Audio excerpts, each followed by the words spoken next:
if you demonize work for 18 years to your kid, don't act surprised when they don't want to get a job. Like if you've spent the entire childhood going, work is the worst, I hate what I have to do, I hate my job, then of course they graduate from college and are like, I don't want to join the workforce. I learned for 18 years, it's terrible. Hello, friends, and welcome to the Paula Faris Show. I am your host, Paula Faris. If you're listening on your favorite podcast platform, I'm so glad you're here. And if you're watching on YouTube, what do you guys think? The hair is a little bit lighter. We went lighter at the hairdresser. I'm not really sure, but would love your feedback on it. Speaking of feedback, you guys, could you rate the show? Could you maybe write a quick review? It'll take you 10 seconds. It would mean so much if you just took a moment out of your day when you're done listening to just rate the show, keep these conversations going. And if you want to keep the conversations going, the best way to do that is to make sure you're subscribed to my free personal newsletter. It goes out every 2 weeks. Giveaways. I share my favorites, favorite products, favorite recipes, things I'm reading, encouraging content to help you live your best life. And I'm just here to encourage you. It's one thing that I really love to do. And I think you're going to be really encouraged by this next series that we're talking about something you have asked me about, and it is work-life balance. Yes, we just wrapped a series on relationships. We had Dr. Henry Cloud on the show last week. John was my co-host, but this conversation that we're kicking off today is a conversation about work-life balance. And I don't really even think balance is a real thing. I've heard some people call it work-life integration, but how do we, especially as parents, ditch the guilt of working? So many of us have a ton of guilt because we work. I know this is the reason why I pumped the brakes and eventually left TV news, because I had so much guilt about being a working mom. Well, I had an aha moment. And that aha moment is because a friend of mine named Jon Acuff, you've probably heard of him. He's an author, he's a speaker, just incredible guy, father of 2. And he helped me to ditch the guilt of working. And that's what we're going to do today. We're going to help you ditch the guilt of being a working parent. I will say, I share a story in this conversation. I missed my kid's first day of school this past year. And normally I would have felt so much guilt about it, and I would have projected that guilt on my kids. But because of what Jon shared with me and what he's going to share with you, I felt absolutely no guilt. So today, I hope you have an aha moment like I had an aha moment when Jon shared some of his techniques and just really shared his wisdom in this space. So without further ado, my friend, your new friend, Jon Acuff, on how we can ditch the guilt of being a working parent. Enjoy. Yeah, I'm excited. I took a shower for this. I'm glad we're recording video and audio. I took a shower for it too. That's fantastic. We're both ready. That's great. Professionals. I took a vigorous walk. You've been on TV a bunch. I'm an amateur. I think, didn't Jimmy Fallon blow up your book one of your books? Yeah, see? He did. I don't know if he blew it up, but I was on the View at the same time. Well, he touched it. Didn't he hold it in his hand? That counts. He did. He touched it. He held it up. He said something about it. He asked people to read it. And he was referring to his kids. Wait, was that the kids' book? No, it wasn't the kids' book. It was You Don't Have to Carry It Out. Gosh, you know my history better than I do, Jon. I'm paying attention. Yeah, I'm paying attention. I'm out there. Jon, I'm so excited that we just came in hot, because this is just an indicator of how the conversation is going to go, which I'm so pumped up about. It's good to connect with you again. You and I know one another from the Global Leadership Summit, which we've both been involved in. We've kept in touch. I'm a huge fan of you, and I'm a huge fan of all the content that you're putting out there in the world. You are a dad of 2 teen daughters. 18. Well, no. One's not a teen anymore. 18 and 20. So I don't even know the phrase. I'm a dad of 2 daughters is what I'll say. And then 2 amazing. You're a girl dad. 2 young women, I guess. I don't know. There you go. Young ladies. Young ladies. Yeah. That feels a little like 1950s. That's weird. I don't like when people call their wife bride. I just a personal thing. Like when somebody goes, "This is my bride." Because Jenny never says, "Where is my groom? Have you met my groom?" If somebody does it and it lights up your wife's heart, by all means, keep doing it. It's just always weird to me. I call Jon my hubby. You don't call me a groom. You're not like, "Have you met my groom?" Have you met my groom? This is the 1890s or something, right? No, you don't say that. Okay. You know what you say? You say things that kind of blow my mind as a parent. and just as a human being in general. Jon, I wanted to have you on because this is a huge question I get from our listeners and viewers. It's like, how do you share work with your kids? Yeah. How do you talk about work? But also, like, how do you get your kids to buy into what you're doing? And you said something to me that literally blew my mind, has been so revelatory in terms of how I parent and how I talk about things. Mhm. And this was a conversation we had about a year ago. And you were like, Paula, kids have mirror neurons. And without getting too scientific, I want you to explain what this means, what are mirror neurons, and how does it impact our children, and how does it impact our parenting and how we talk to our kids about things? Yeah, so this came up when I was working on a book called Soundtracks about mindset Yes. and overthinking, that essentially your kids reflect back what you're putting out. Like, Mhm. because that's how their brains work. They reflect back what you're putting out. And I think that's true of a lot of life. There's been so many studies. I just saw one the other day from the Kellogg School of Business that sitting within 25 feet of a toxic coworker or a high performing coworker changes how you perform.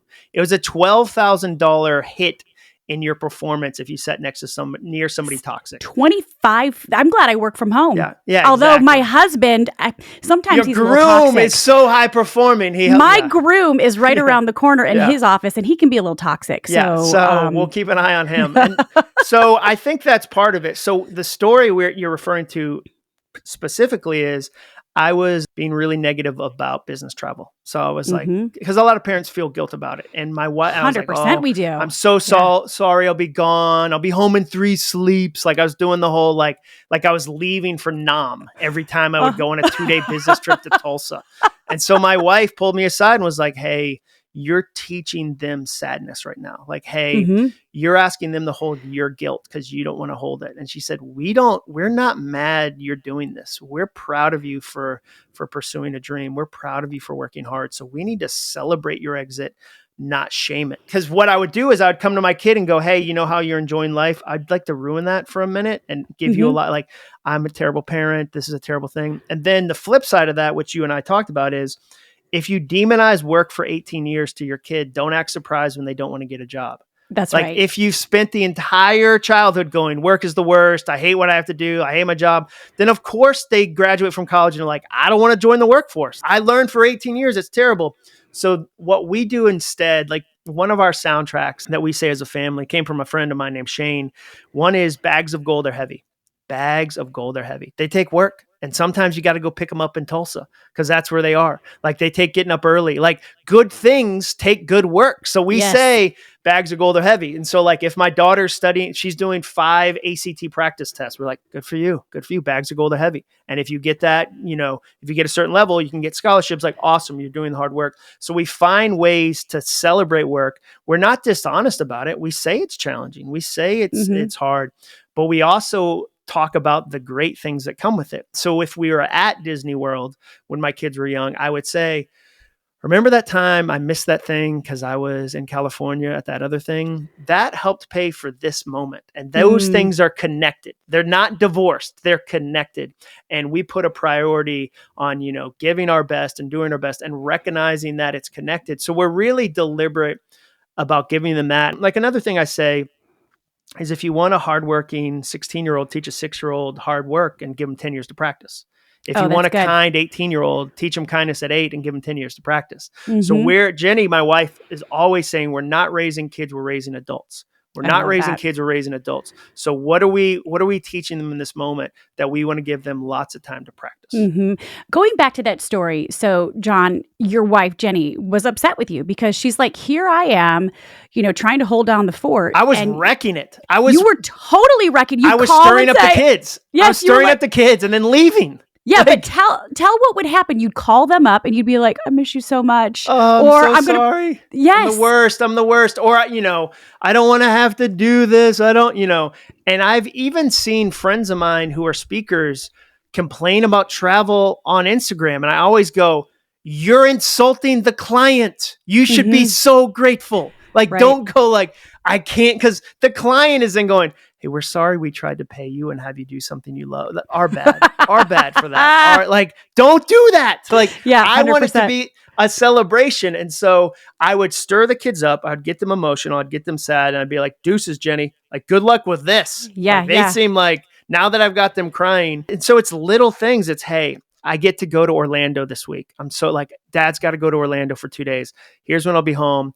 I can't wait to see you when I get home. Like here, we're going to FaceTime, whatever. But my FaceTime isn't going to be, I'm desperately missing you. Oh no, I wish I was there. This is so hard. Like, no, I'm not creating that atmosphere and then asking them to jump into it, because as the parent, you're the atmosphere creator. So I don't want to stir that up. I'd rather be positive. And it's the mirror neuron, like you said. Yep. A mirror is just reflecting. That's all it is. And the way that we talk about it, they're going to pick up on it. If we talk about it negatively and we're like, Daddy's gone, I miss him so much. Or if we talk about it like, I'm gone, I miss you so much, I'm a terrible parent. They're going to say, Daddy's a terrible parent. They're going to parrot that, of course. They're going to parrot and mirror everything that we put out there. This, for me, gave me so much freedom. So, Jon, in 2023, I missed the kids' first day of school. Mm-hmm. I've never done that. Which day? Like what grades? 4th grade, 8th grade, and 10th grade. First day of school. I have never done that. And it's because I was hosting the Global Leadership Summit. Well, yeah, amazing. Which, I mean, the dates are set and all of that. We started earlier than normal in the 2023 school year. And I went back to this conversation that you and I had. And I said, I have 2 choices here. Do I, A, talk about it like, I'm so sorry, I'm a terrible mom, I've never done this before, I promise to call you every single day, and just invite that guilt and then dump it onto them? I could have chills just talking about it right now, because I remember being on stage and telling everybody, hey, it's my kid's first day of school, but I'm here with you. Or do I conversely talk about it with my kids? Hey, you guys, I know that this probably isn't the right timing and I've never missed the first day of school before, but mommy has a great opportunity to really go shine her light, to meet some incredible people. I then invited them into the conversation and told them and shared with them what was going to be happening, who was going to be speaking, the kind of experiences. And they then had questions about it. And I remember coming back and all the conversations that I had with them while I was gone, and I was only gone like 3-4 days. Mm-hmm. They were like, Mom, I hope you're having a good time. We can't wait to hear all about it. Jon, you gave me the mirror neuron thing, gave me so much freedom from the guilt I have in working or whatever it may be, the way that I parent. It's really changed everything, because I realize now, again, watershed aha moment, the way I speak about things, my kids will then mirror that behavior and mirror and echo my sentiments. So if I put something negative out there, they'll say something negative. So I just want to say thank you. You're like a guru for me. That's awesome. And I like to exaggerate things so I can see them clearly. And I use humor to do that. So the funny thing is, like, as if your kid in 20 years will be like, where did it all go downhill? 4th grade, first day of school. You know how they say it's the most important first day. It is. It's not graduating from high school. It's not graduating from college. The pivotal moment in a young man's life, 4th day, first grade of school, like 4th grade, like you would go, no one says that. Our culture gaslights parents so much right now. Oh, absolutely. With stuff. So I have a senior. When you have a senior, have you had a senior yet? No, I have a sophomore and an 8th grader and a 4th grader. I'll give you the truth right now. You will be gaslit the entire year into this is the last moment. You have 18 years. They hype it and go, they're gone. No, well, what they do is they go, this is their last bagel breakfast they'll ever have. And the school will have an event called Bagel Breakfast. And you go, they never ate a bagel in 18 years. And so there's all this, like, culture puts all this pressure on parents senior year, but then they also do it on, like, it's trickled down. We don't like long-term delayed gratification. We like short-term. So we like to do things like they graduated from kindergarten with a sign. That's new. We used to have one sign, high school graduation, but we don't want to wait. We want that instant hit of dopamine, instant hit of gratification right away. So we go, it's kindergarten graduation, it's 5th grade graduation, it's 8th grade graduation, sign, because we don't want to wait for that long term. Oh my gosh, this is the moment. So we steal joy from real big moments and spread it out. And then it puts all this extra pressure on parents to go, no, this is the first day of fourth grade. Yeah. You're going to damage them if you're going to damage, there. like they're going to deal heroin right after this. Like, this is the thing. Like, they're going to go from there. Like, do you know what I mean? Like, that's what we say. And we have to talk honestly about it, or you think you're the worst parent. And then you start to compare yourself to other parents, and then you start to keep score, and you're never going to be ahead when you're keeping score. And so then it just kind of spirals. But I think as parents, we have to be able to say, like, I would have rather been there. I'm so glad, whatever.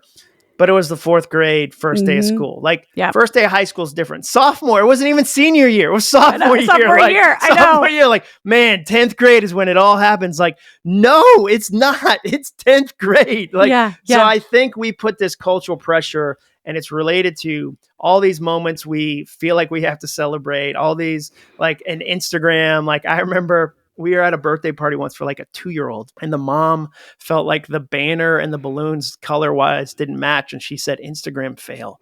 And she was putting the party on for Instagram, not the 2-year-old. The 2-year-old was still using the bathroom in their pants. They didn't care about the color scheme. That was about performing on Instagram. And so you have to understand, we're in a new weird world. And so there's new weird pressures. And I think as parents, we have to talk openly about those. Absolutely. Go, nah, I don't accept that one. I'm not carrying that one. No, I don't accept that. So I'm so glad you had. And Global Leadership Summit, you spoke to hundreds and hundreds of thousands of people. And I love that not only did you not pack shame in your suitcase for that trip, you also invited your kids into a conversation where they got to be part of it. But Jon, I traveled for work all the time, and I always packed shame in my suitcase. Yeah.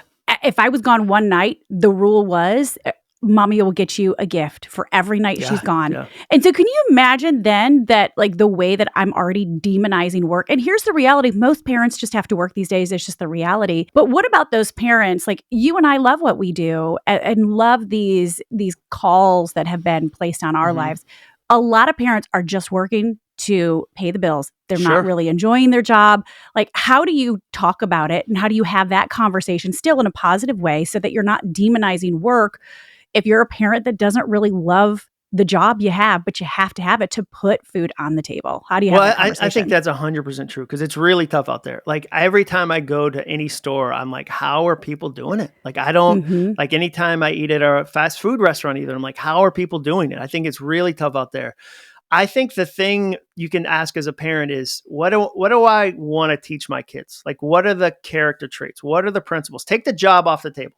Because you wouldn't say, unless I love my job, I can't teach them bravery. Unless I love my job, I can't teach them discipline. Unless I love my job, I can't teach them hard work. No, take the job off the table. Your job, whether you love it or not, doesn't get to decide what character traits you teach your kids. So what you first have to do is go, I want my kids to be curious. I want to have curious kids. I want my kids to be brave. I want them to be hopeful about the future. I want them to, have persistence or grit or whatever the words are. And then you go, how in my current job can I reflect that? What can I do that shows that? Like, yeah, I don't have a perfect job. I don't have a job I love necessarily, but that might actually give me even a greater opportunity to show persistence and perseverance and grit. When they know, hey, it's not my favorite thing to do. I would never lie to you about that. But do you know why it matters? Because I have a commitment to this family. Do you know why I do this? That's what Bags of Gold are heavy is. It's like so good. Me, like, I've taken more 5 a.m. flights in a week working for myself than I ever did working for 20 years for other companies, because I want to do it, because it's worth it. And it's not that I love a 5 a.m. flight. Nobody is like, man, I get to get up at 3:30 and then go to the airport. That's the best. But it's worth it. So if you have a job you don't love, you have an even greater opportunity in the face of that to go, but I still show up. I'm still passionate. Even though a lot of it's bad, I find those slivers of good, and I'm still faithful to it. And I still do my best because I want to show that to my kids. That's how I would frame it. I'm glad that we touched on that, because so many parents are working just because they have to. They don't have 100%. A choice but to work. And thank you for giving us the words, right? And to have that conversation. I do want to share a couple of other stories, Jon, how the mirror neuron thing has blown up in my face. So 2 specific instances. I carried a ton of shame and guilt in parenting and mom guilt. when I was working at ABC News. Mhm. And I remember my daughter, she was probably 6, and she said something to me, and she's like, if you really loved me, you'd stay at home. And you know Oh why my she gosh, said that's that? tough. You know why she said that? Because I had said that to her. Because I had said those things like, I wish I could stay home like the other moms, and I'm sorry I'm a bad. I was putting that in. I was putting that out there. And so she was then repeating it. But if you ask all of my kids today, are you glad that I work? They're like, yes, mom, we love to see you shine. We love that you get to provide for this family. We love that you're using, the gifts and talents and that God gave you, and that you're able to like really exercise your passion, and the example that I am able to set about hard work and resilience, and life's not always fair, all those life lessons in work. But another example that killed me, and women, I don't know if you can relate to this, but maybe Jenny has done this. I live with 3. True. So you're by proxy. Absolutely. You can relate to this. I would really bash the way that I looked. I'm 48 now, but I would, when Caroline was a little bit younger, I think she was like 10 or 11, and she's 16 now. I would look at pictures around the house and be like, man, I was so much thinner in that photo. Or, I look at how much younger I look in that photo. Well, one day she came into my office at ABC and she saw a picture. She's like, Mom, look at how much thinner you look in this photo. And I was like, oh my gosh, why? And then I was like, oh my gosh, that's because I'm saying those things. And so, especially as mothers and parents, the way we are talking about our bodies, and dads do this too, we got to be real careful. My daughter didn't think that I looked really any better or worse in that photo. She was just repeating what I put out there. That's all she was doing. It was those mirror neurons in effect. So I couldn't be offended. That's a powerful example of the things you put out come back in slightly different words, but the same sentiment. What I'd say to anybody listening, it doesn't mean you have to have the perfect words or say the perfect thing all the time. Sometimes it means you just have to apologize. Like, I think that's one of the greatest lessons for parents is learning how to apologize when you've messed up and going, hey, I said that. Here's why I didn't, here's what I meant by that. Even just telling your kids, I was afraid of this and this is what happened. Like, I was afraid. I overreacted because I was afraid. And saying like, I get afraid, and you have the option to be afraid too in this house. Like, you have you can be afraid, you can be upset, you can be angry, whatever. You have access to the full range of emotions in this house, and so sometimes you're going to say the wrong thing. You're going to do the wrong thing. I have a friend named Al Andrews who said, he's a counselor, that he's just going to give his kids a list of the things he did wrong so they can save some money on counseling. Like, they can just walk in on day one and be like, here's the 10 ways my dad messed me up the most, and then the counselor won't get a boat. They'll only get a small jet ski with the amount of counseling they do. And so, that as a parent, like, it's going to be something. I remember a great parenting lesson for me. We were at a pumpkin patch, like in the fall. This is when they were like 4 and 2.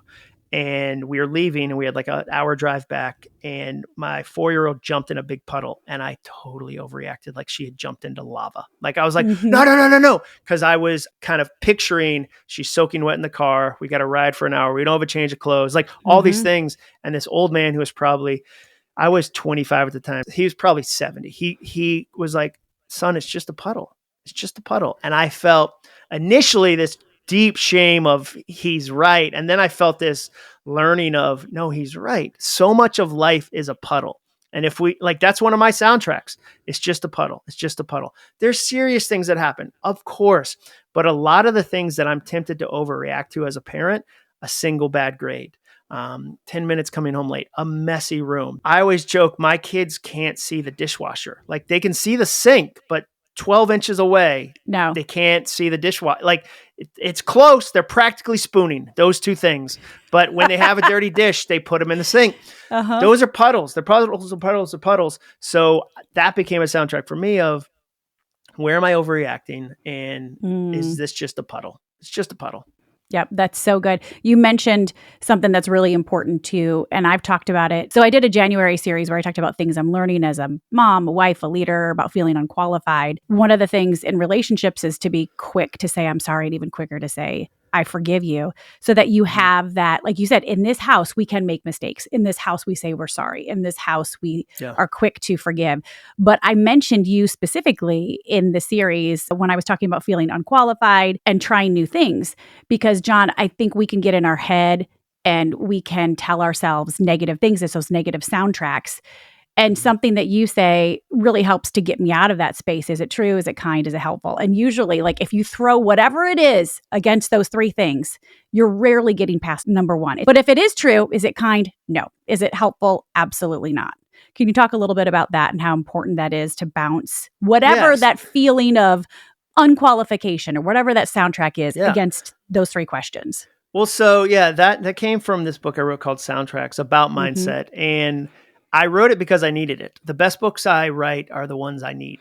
And so I always say, like, you can tell when a book's been written by somebody's hands, but not their heart. And this for me was a heart book. So I needed to change my mindset and I needed to learn how to do that. And the three questions really helped with that. So the first question is it true? Because one of the greatest mistakes you make in life is assuming all your thoughts are true. And the reason you do that is because they're delivered in the voice you're most familiar with, your own. Think about it. It's the voice you've heard the most in your entire life. So we tend to just trust it, even though your thoughts have lied to you again and again and again. Everyone listening to this right now has had a thought tell them, that person's so mad at you. They're so mad. They're so mad. And you lose sleep about it. You think about it. You finally run into them and they forgot the thing you thought they were mad about. And you never go back to your thought and go, hey, you got me on that one. But next time, I'm not going to believe as fast. Just believe. So let's take, I'm the worst mom. Let's just pick that one up. I'm the worst mom. Is that true? No, it's not. It's Hitler's mom. You're at best, you're silver medal. Like, there's worst moms. Like, no, you're not the worst mom in the world. I'm sorry. That's terrible. Yeah, you're not. You're not the worst mom. Yeah. So number one, is it true? No, you're not the worst mom. Number two, is it helpful? And the is it helpful is, when you think this again and again and again, does it push you forward or pull you back? Does it lead to forward momentum or get you stuck? If you tell yourself over and over and over again, I'm the worst mom, I'm the worst mom, I'm the worst mom, does that make you want to be better? No, it gets you stuck in shame. Does that move you forward? No, it gets you stuck in regret and embarrassment. And then the third one is it kind? And the simple trick there is, if you said it to a friend, would they still want to be your friend? And so I'll give you an example for kids, because we're talking about kids a little bit too. My youngest daughter, McCrae, bombed a biology test. And she's talked about this before publicly, so it's not a secret, but she got like a 42. And that was with the curve. Like, I don't even know how that math works. Not out of 50. It's not a 42 out of 100. Out of 100. They curved her into like a bonus F. And so the next month, a month after, she's got another biology test. And the night before, she's telling herself, remember you failed the last one. Remember you failed the last one. Remember you failed the last one. Now, first question, is it true? You know what? In this case, it is. That's why you need more than one question. It was true. Second question, though, is it helpful? Is it helpful the night before a test to tell yourself 100 times, remember you failed the last one, you could fail this next one. Remember? Of course not. Third question, is it kind? And I said to her, Cray, if a friend of yours texted you 100 times tonight and said, hey, McCrae, I just want to remind you, you failed the last one. You failed the last one. You failed the last one. Would that be a friend or a monster? She was like, a monster. And I said, well, if you wouldn't let a friend talk to you that way, don't let McCrae talk to you, McCrae, that way. And so those are the three questions. And often, if you'll take a breath in the middle of the chaos, in the middle of kind of the stress, if you'll take a breath and go, is it true? And again, sometimes it is true, which is why you need multiple questions. Because very rarely do you get through all three and go, no, it's not helpful. It's not kind. And they're simple. They're easy to remember. And they give you great pause to the thoughts you're letting run on repeat. And it'll make you go, oh, I need to retire those. That's so good. Jon, you have is that a banner behind you? Oh, I didn't, I wanted it to be subtle. It's not subtle? Okay. Well, I would say it's subtle. Maybe the highlighter could bright make yellow. Exactly. 8 feet tall. So this is your latest project, All It Takes Is a Goal. And before we go, you talk specifically in this book, and something I think can help our community is how building an intentional community can help you reach your goals. And again, the book is All It Takes Is a Goal. You're like the goal guru. So how can building an intentional community help us achieving our goals as parents? Well, your big goals take big communities. We're not designed to do this alone. We're 100% not. I'll give you 2 examples. So a friend who's another parent is an archive for you. And what do I mean by archive? I mean, they remember the good moments and they remember the hard things you've already done. So in the middle of parenting, what will happen is you got a 15-year-old and there's something going wrong. and you'll say to your friend, it's never been this hard. I'm not qualified. I can't do this. And they'll go, wait a second. Well, no. And they pull out these memories. They archive. There are also mirrors for you too. They'll reflect back what's really going on. So you need friends like that. You need a community to help carry you in moments like that, to help be somebody who encourages you in moments like that. And so I'm very deliberate about how do we encourage and build more communities, especially because we're so lonely right now. The Surgeon General, for the first time ever, just released a statement that loneliness is as toxic as drug abuse and a bunch of other diseases in our country. And then you think about all the ways we're isolated, and then you take the pandemic, and it was like an isolation supernova. It only increased isolation. It only increased us being separated. Even just little things. Like I was thinking about this today with my wife. The idea of a silent disco where you go somewhere and you listen to headphones and like on your own music and dance with somebody is just a different form of isolation. You're near people, but you're having an isolated, lonely experience. Like our culture is so lonely, and I don't think understands how lonely they really are. And the joke I do sometimes is I know I'm lonely because I work at home when I overtalk the UPS guy. When like he drops a box off, I'm like, hey, Gary, how's the family? How are the kids doing? And he's like, dude, I want to leave this box and then I want to go back to that brown truck. This is our whole relationship. And so I can isolate too, but you have to be deliberate about it. You have to work at it. And I'll give you one simple way, because I love kind of boiling things down to action. Just encourage one friend a day for 7 days in a row and just see what happens. Like I did that experiment with 30 friends because I felt lonely. I was like, okay, well, what do I do with that? I want more connections. I want more community. So all I did was I made a list of 30 people from my phone. It was pretty easy. And then every morning I got up and I texted one of them and I would say, hey, Jeremy, anytime I think about creativity, I think of you. Hope you're doing well. Or, hey, Mike, I was thinking about that football game we went to. That was the best. And there wasn't a single person who responded with, this is the worst day for me to get this. I'm so mad you sent me this today. 90% of them said, you have no idea how much I needed some encouragement today. You have no idea. And at the end of the 30 days, guess what? Yeah. I had a better community. I had better friendships. It wasn't like I went on a vision quest. It wasn't difficult. I just was deliberate. And I made it easy on myself by making a list ahead of time. Because I knew if I got to day 5, I'd wake up and go, who do I know? So I just Gary, the UPS guy. Yeah, Gary. I just thought, yeah. And then as a parent, imagine if you took that same principle and for 7 days in a row, you encouraged one of your kids. Like, and you said, you found 7 things that you love about them. And then over breakfast on a Wednesday morning, you said, hey, that thing you did the other day that you thought was like really easy, it was actually really brave. Like there's a lot of people that wouldn't have been able to do that. That's really brave. Like that's great. You'll have better relationships. And so all it takes as a goal is taking these big things we want out of life and then figuring out how to make them tactical and practical so you can actually do them and accomplish them and get to see your life change and your kids' lives change too. And so that's what's fun to me. That's awesome. Jon, everything that we've talked about, your books, I'm going to link in the show notes. So thank you so much for coming on the show. Yeah, thanks for having me. This has been awesome. I'm getting a neon sign next time. If you're listening to this, she's got a pretty cool neon. You can watch on YouTube and you can also listen. So that's a nice little plug for YouTube. Yeah, there you go. Yeah, so people can see your big subtle sign behind you. Yeah. I wish it was bigger, to be honest with you. I wish this space was filled too with product. You know what? That's a goal that you can have. Yeah. I'll report from an igloo of my own product. I'll find some sort of igloo that I can get in and just wall to wall promotion. Babies need shoes, Paula. I don't know what to tell you. Babies need shoes. Babies need lots of shoes. Yeah. Bags of gold. Bags of gold are heavy. You sometimes have to put banners behind you. That's right. All right, so Johnny. Funny. The things that I hope you take away from that conversation. Number 1, kids have mirror neurons. How we talk about our work will impact how they talk about our work and what they think about our work. And like Jon said, if we continue to say it's the worst thing ever, it's going to take you away from mom and dad and your grandparents, it's going to take you away from your loved ones. We can't be surprised when our kids are 18 and they don't want to get a job, right? So the first thing is how we talk about work in front of our kids. And number 2, invite them into the process. Invite them into your work, even if it's something that you don't enjoy. Like Jon says, that's a chance to show, hey, I am so committed to this family that even though it's not great right now, I am committed to helping to provide for this family.